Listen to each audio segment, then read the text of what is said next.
All right. I've got about 22 minutes to do this. I got a 9:30 call. So we'll give y'all a minute. It should be quick. I forgot to do matchup previews at the end of my last live, so got to do right by y'all. Make sure we get that in. You know what I'm saying? So we'll give it a second. We already had a couple of the matchups. Obviously, have started.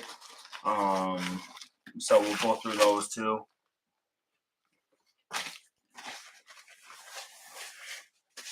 We'll give about 30 seconds.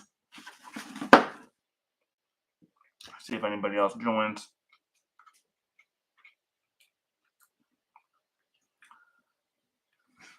Happy Friday to everybody.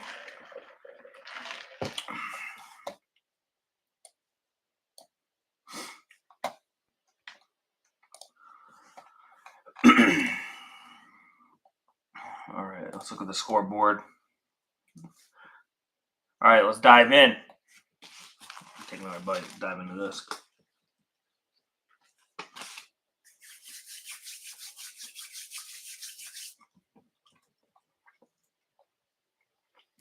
All right, we got me versus Dan. Dan came into the game. He was projected for a little bit more. He had like a 53% win percentage. He's now down. We're now down to 50-50 on that. Why is this doing this? Matchup. No, on box score. He had Wan'Dale Robinson go last night. Wan'Dale Robinson, low key, is like a nice PPR guy this year. He's eating up targets. Yeah, he had 11 catches last night for 71 yards. So solid production, 7.1 points. Right now, the projected score is Dan projected to win 94.6 to 93.3. Let's look at some of the numbers. You know, Kirk Cousins projected for 18, Mondre 13 against the Niners. This is a get-right game for the Niners. I don't think Ramondre is going to do as bad as he did against the Jets, where he only had 0.3, but he ain't getting no 13 points. I am sorry. Alexander Madison, he's projected for 5.2. Again, he's scored in every single game this year. They're playing Cleveland. We'll see if he scores. If he don't score, he's probably putting up 1 point. Jeddah's against Green Bay. Obviously, he's going to have Jair on him. It'll be a good matchup, but he's matchup proof. DK on Monday night, the Lions. Kyle Pitts against New Orleans. Xavier Legette. Chargers defense against Kansas City. That's a bad one. The Chargers have everybody injured right now. KC's going to whoop that ass. And then Dan's got some injuries he's dealing with. We'll look at my team, Brock Purdy, projected for a nice, healthy 22.3 against New England. JK, 13.6 against KC. I think that might be a little high, unfortunately. We know they're probably going to pound the ball. They're missing a couple linemen, no Herbert. Jahmyr Gibbs, 11.7 against Seattle. I think that's a little low, to be honest. Brian Thomas against Houston. Jalen Waddle, 5.9 against Tennessee. I think that's disrespectful. They're going to have Snoop Huntley starting for him this week. I think he's going to help get that offense going again. Keenan Allen, 6.8 against the Rams. Cole Kmet, 4.9 against the Rams. My boy Cordero Patterson, 6.3 against Indy. Chiefs defense, 7.6, I think is really low. Again, no Justin Herbert. A couple linemen are missing for the Chiefs. I think the Chiefs are going to have a huge game. And then on the bench, we'll have to see. I might end up starting Roschon. I might be a Bears fan this weekend, which doesn't sound very fun. So we'll see. It should be a close game there. Pizzo plays Logan. Pizzo right now is projected to win 105 to 99. Let's look at some of the numbers. Obviously, Josh Allen's projected to put up a big number, 25 against Baltimore. Jonathan Taylor is projected for 17 against Pittsburgh. I think that's a lot for against Pittsburgh. Brian Robinson's projected for 13 against Arizona. That seems about right. Nothing else crazy. He's starting Mike Williams this week against Denver. Yeah, I like what he's got in the lineup. The only thing he's got Hunter Henry against San Fran. What did he do last week? The 49ers linebackers are phenomenal in coverage. Like, you're not passing over the middle with Fred Warner there. Zach Ertz, though, against Arizona. Arizona's not very good against tight ends. And it's a revenge game. Zach Ertz against Arizona. So, and it's in Arizona, so kind of like a little homecoming for him. So I'd probably roll with Ertz if I was him. They're projected for about the same. Logan's team, Vikings are at Green Bay. He's got four Vikings starting. Sam Darnold, Aaron Jones, Vikings defense, and Jordan Addison. Addison is no longer, he got his injury tag. Oh no, he's still limited in practice, so we'll see how that goes. Xavier Worthy against the Chargers. T. Higgins against Carolina. Goddard could be in for a big day. They got looks like Devontae Smith and AJ Brown are gonna miss, so that's interesting. Michael Pittman's gonna have tough sledding against Pittsburgh. Joey Porter Jr. is gonna be following him around. So yeah, I do like Pizzo to win that matchup and move on to 3-1. Tanner and Tom battle of 2-2-1 teams. Tom got off to a decent start last night with Malik Neighbors hitting 12.6. He was projected for 13. Tanner's projected to win 107-102. Let's break this down. Both quarterbacks projected for a great game. CJ Stroud's playing Jacksonville. Kyler Murray's playing Washington. Tanner has Breece Hall playing Denver. Breece Hall's projected for 16.2. Obviously, Breece is involved in the run and the pass game. Denver's defense has been stout. They've been very good. The biggest problem for Tom in this matchup is his running backs. Zamir White has not been good. He's projected for 9.7. I don't know if he's got 9.7 points on the entire year. Emmanuel Wilson looked really good when in his limited, when he's gotten the ball this year. Was a week 1, and now last week he's looked really good. So we'll see if he gets some more touches. But it's a tough Minnesota defense. Zay Flowers against Buffalo. Wide receivers have not done shit against Buffalo. Brandon Ayuk, I think, has a big game this week. I think this is his big game. But he will have Christian Gonzalez on him, I'm assuming, so he maybe not. Dalton Kincaid, JSN, Steelers defense. And then, he doesn't really have anyone on his bench. Tanner, Sam Laporta, I don't think is going to play this weekend, so Tanner's going to end up needing a tight end. Braylon Allen's projected for 7.3 points. That's crazy. Amari Cooper, Gabe Davis, 7.1. Khalil Shakir, 7.7. Yeah, I think this game is going to be closer. I think these projections are a little high for both teams. I am going to pick... I really want to fucking see him lose, but I think I got to pick Tanner. I just don't trust the running backs on Tom's team at all, unfortunately. I think Tanner gets the win here. Which if Tanner wins, that just extends Tom's stay on the sus bus. Then we got Matt and Kevin. Matt's already off to a blazing hot start and an absolute must-win game. If Matt does not win this week, his season is over. Selling week 4 like he did several years ago. After 4 weeks. Must-win game. He's going to need a 50 burger from Pat Mahomes.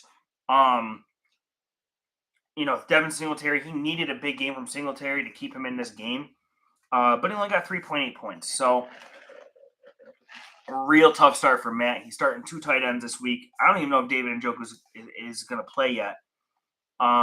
He did return to practice yesterday. He was limited. So he's still kind of iffy on if he's going to play on Sunday. If he doesn't play, I imagine he goes with Jamal Williams.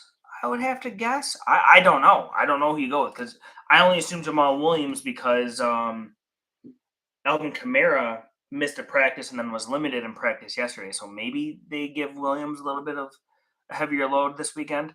I mean, Devontae Adams had an injury pop up yesterday. So it's a brand new injury, hamstring.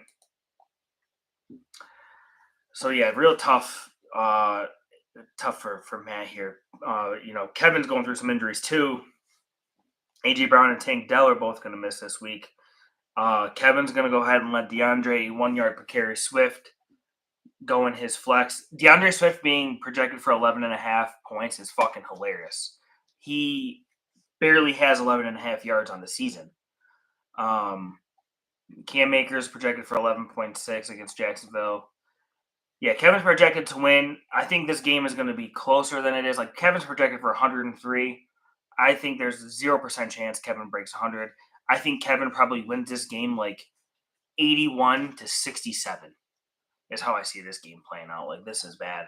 But Kevin's going to probably be 3-1 after this. And Matt is unfortunately going to be 0-4, but he's at least he's on vacation with his kids in Washington visiting his dad, and that's great. And then when he gets home, he can sell. So at least he's got something to look forward to. Moving on. Let's see, we got about 11 minutes here. We've got Shane and Tim. Shane 2-1, Tim 1-2. Shane got a decent start, off to a decent start last night. Was projected for 101.4. He's now projected for 103. Got 17 points last night between Rico and Jake Ferguson. Rico found the end zone. Still doesn't look to be super, like, a super sure thing. Like, in his as a running, he's probably more of a flex, but he scored. He was averaging 4 yards a carry. He had 1 catch for 15 yards, and then obviously scored the touchdown on the catch. Jake Ferguson had 5 points, which, every game, except for the first game, which he got hurt, Ferguson has been putting up good numbers. So Ferguson looks like a really, really great option at tight end for him. Stephon Diggs should have an absolute field day against the Jags. I think that 9.8 projection is very low. Tyreek at 8.6, I think that's low too. Like I said, I think the Miami Dolphins with Snoop Huntley at quarterback kind of gets back on track a little bit. And then for Tim, Lamar Jackson, that Buffalo game is going to be tough. Bucky Irving, we'll have to see what happens with Bucky because he did not practice with a new hamstring injury, didn't practice yesterday. He said he feels great, expects to be available. It's a little bit weird. He had a new injury pop up. If not, obviously Tim has Rachaad White, so that's a wash. I think that's fine if Bucky's hurt. Now, if Bucky does play, that complicates things because are they going to limit him? Are they going to let him be full go? Carson Steele against the Chargers. There's the interview yesterday, I think, was it with Andy Reid or the Steelers offensive coordinator. They asked him what the rotation is going to be, and he literally said, "We're still trying to figure that out." Obviously, they just signed Kareem Hunt from the practice squad to the regular roster, so now they've got Steele, Hunt, and Pirine.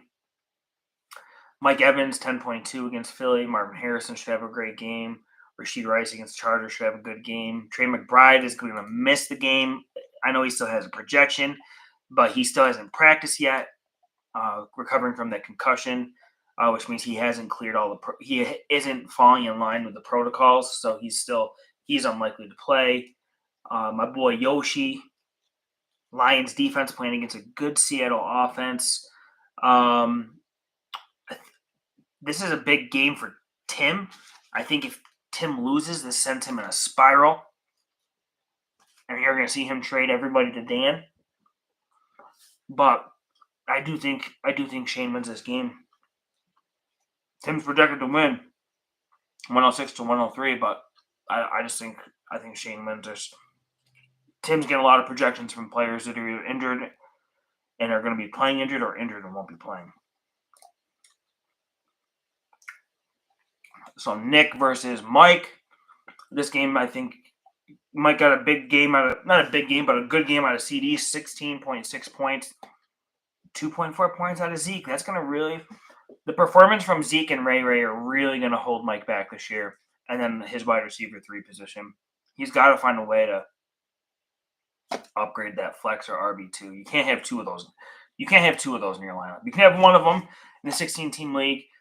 You can't have 2. Nick got 20 from Dak Prescott.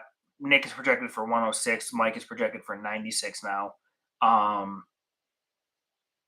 at these matchups, Jordan Mason against New England, James Conner against Washington, good matchups. Mingo against Cincy.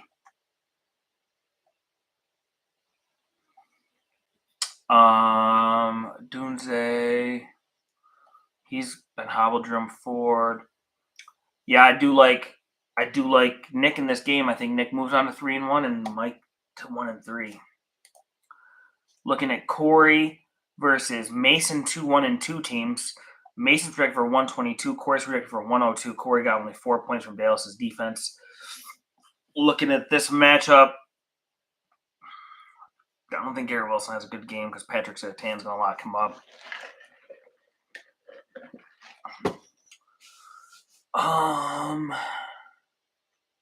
Devontae Smith isn't going to play. Yeah, I think this is an easy win for Mason. I'm picking Mason here. Easy win for Mason, no doubt. Sorry, Corey. And then last game, we got Joey against Deontay. Joey and Griffin against, I'm sorry, not Deontay. Parker against Landon.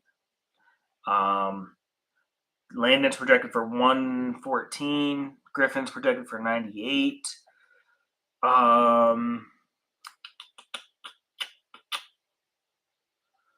Yeah, some nice projections there from Daniels, Pollard, Etienne, and Nico.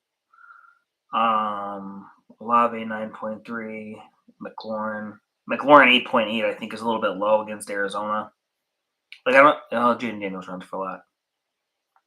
Let's say it's hard to. How do you project Jaden Daniels for 25.3 points, but Terry for only 8.8? It's like the only guy he throws to. Kamara 15.6, Bijan 17.2, Hopkins. Yeah, this is an easy dub for Landon to move to 2-2. So, and then obviously I didn't pick a winner of my game. Obviously, I'm going to pick me that I win this game. Even in an unbiased opinion, I think I win this game anyways. But it's a coin flip. It should be a close game. That's it. I just want to do that little preview for y'all. Keep them trades going. It's been a fun week of trades. Some big ones. And yeah, we'll see what happens. See how this weekend kind of shakes things up. We got a couple of teams potentially moving to 1-3, 0-4. It might be desperation time. So we'll kind of see how these teams act once they get in that desperate mode. Because you can't really lose no more. You got to start stacking wins. That's it. Thanks for tuning in, y'all. Have a good Friday. Have a good weekend.